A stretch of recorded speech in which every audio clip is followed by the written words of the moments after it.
मेरा नाम ज़ारा है। मैं एक मध्यम परिवार से हूँ।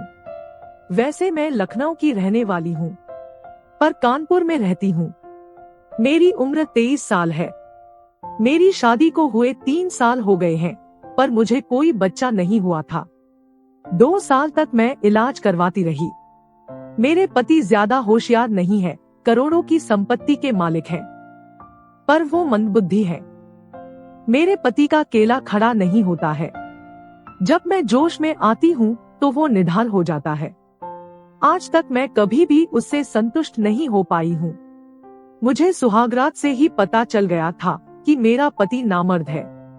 मेरे माँ बाप ने तो धन दौलत देखकर शादी कर दी थी, पर भगवान ना करे किसी के साथ ऐसा हो। मैं काफी अपसेट रहने लगी, क्योंकि जिसकी भी शादी मेरी शादी के समय हुई थी, उसके गोद में बच्चे खेल रहे थे। मुझे तो बच्चे से ज्यादा अपनी इज्जत बचानी थी, क्योंकि मेरे सास और ससुर का कहना था कि कमी मेरे पति में नहीं बल्कि मुझ में ही है, और वो लोग मेरे पति की दूसरी शादी करवाना चाह रहे थे। ये बात तो मुझे पता थी कि दोष मुझ में नहीं बल्कि मेरे पति में है, पर घर वाले नहीं माने तो उनके कहने पर इलाज के लिए हामी भरी। मेरे सास ससुर कह दिए कि अगर तुम 1 साल के अंदर बच्चे पैदा करोगी तो ही तुम मेरे घर की बहू रहोगी, नहीं तो मैं अपने बेटे की शादी श्याम बाबू की बेटी के साथ कर दूंगा। मैं अवाक रह गई, पर मैंने भी फैसला कर लिया कि मैं माँ जरूर बनूंगी। काफी सोच विचार करने के बाद मैं इस नतीजे पे पहुंची कि बिना संबंध बनाए मैं माँ नहीं बन सकती, और मुझे होशियार भी रहना होगा ताकि किसी को पता भी ना चले। मैंने चाल चलनी शुरू की। पहले तो मैं अपने सास ससुर की खूब सेवा करने लगी, और फिर मैं अपने पति को खूब प्यार करने लगी और उन्हें रिझाने लगी। मैं रोज रात को उनके सामने नंगी हो जाती और खुद सेक्स करती। अगर उनका केला ठंडा भी हो जाता तो मैं कहती, आज बहुत मजा आ रहा है, आज मैं खूब ली हूँ आपसे, मजा आ गया। पर मुझे पता रहता था कि पति का केला मेरे छेद में ज्यादा नहीं जाता था। एक दिन की बात है, मेरे सास ससुर और पति तीनों का 4 दिन के लिए पटना जाना हुआ। तो मैंने अपने सास ससुर को कहा कि मैं 3-4 दिन के लिए, जब तक आप लोग नहीं आते हैं, मैं अपने छोटे भाई रोहित को बुला लेती हूँ। मेरी बात को ना काटते हुए उन्होंने ही रोहित से मोबाइल पर बात की और रोहित को बुला लिया। सुबह तीनों पटना के लिए चले गए और मेरा भाई भी 12 बजे दोपहर तक आ गया। दिन में मैंने अपने भाई को सारी बात बताई कि मेरे साथ यह प्रॉब्लम है, और मैं अपने भाई के कंधे पर सर रखकर बहुत रोई। बातचीत और अपना सुख दुख बताते हुए शाम हो गई। रात को खाना खाकर भाई के लिए दूसरे कमरे में बिस्तर लगा दिया। वो कमरे में लेटा था। करीब रात के 10 बजे मैं उसके कमरे में गई। मेरे बाल खुले थे, लाल लाल लिपस्टिक लगी हुई थी। बहुत बढ़िया डिओड्रेंट लगाकर रेड कलर का गाउन पहन के भाई के कमरे में गई और दरवाजा बंद कर दिया। भाई चुपचाप मुझे निहार रहा था।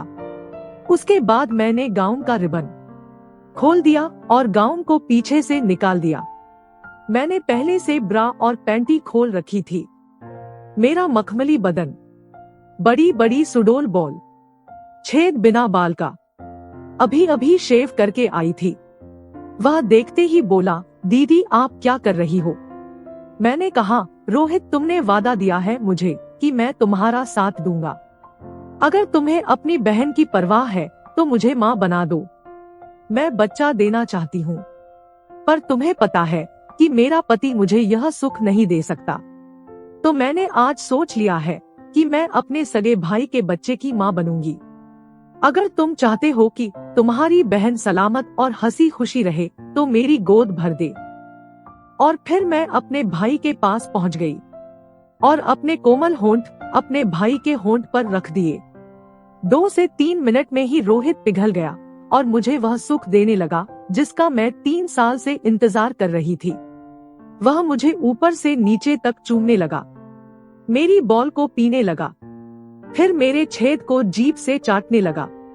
मुझे पहले बार एहसास हुआ कि मर्द क्या होता है और सेहन क्या होती है। मेरा रोम रोम वासना से भर गया था। मैं केला चाह रही थी और अपनी जवानी की भूख को शांत करना चाह रही थी। मैं भी सहयोग करने लगी। मेरे छेद से गर्म गर्म पानी निकलने लगा। फिर मैं रोहित के केले को खूब चूसी और फिर मैंने कहा, भाई अब बर्दाश्त नहीं हो रहा है, अपना केला घुसा दो मुझ में। उसके बाद रोहित अपना केला मुझ में जोर जोर से घुसाने लगा। मैं हर एक झटके के साथ हाय हाय की आवाज निकाल रही थी। उसने मेरी खूब ली पहली बार। उसके बाद क्या बताऊं दोस्तों, रोहित बाजार से सेक्स की गोली लाया।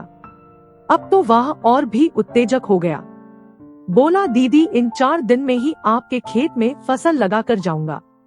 और हुआ भी यही। 4 दिन में उसने मुझ में करीब 40 बार घुसाया और 8 बार पिछवाड़ा मारा। और खुशी की बात यह हुई कि मैं माँ बनने वाली हो गई। और भगवान का शुक्र है कि जब तीनों वापस आए तो बोले कि बेटी मैं तुम्हारे पति को लेकर एक तांत्रिक के पास गई थी, वह एक अमरूद दिया है, उसे खाकर तुम दोनों साथ सोना, बच्चा हो जाएगा। उस दिन वही किया और अगले महीने मुझे पीरियड नहीं आया और मैं माँ बनने वाली हो गई। पिछले महीने ही मैंने एक बेटे को जन्म दिया। वह बच्चा मेरे भाई का बेटा है, लेकिन घर वालों को लग रहा है कि वह तांत्रिक बाबा का वरदान है। तो दोस्तों यह थी मेरी कहानी। अगर कहानी पसंद आई हो तो वीडियो को लाइक करें और चैनल को सब्सक्राइब करना ना भूलें।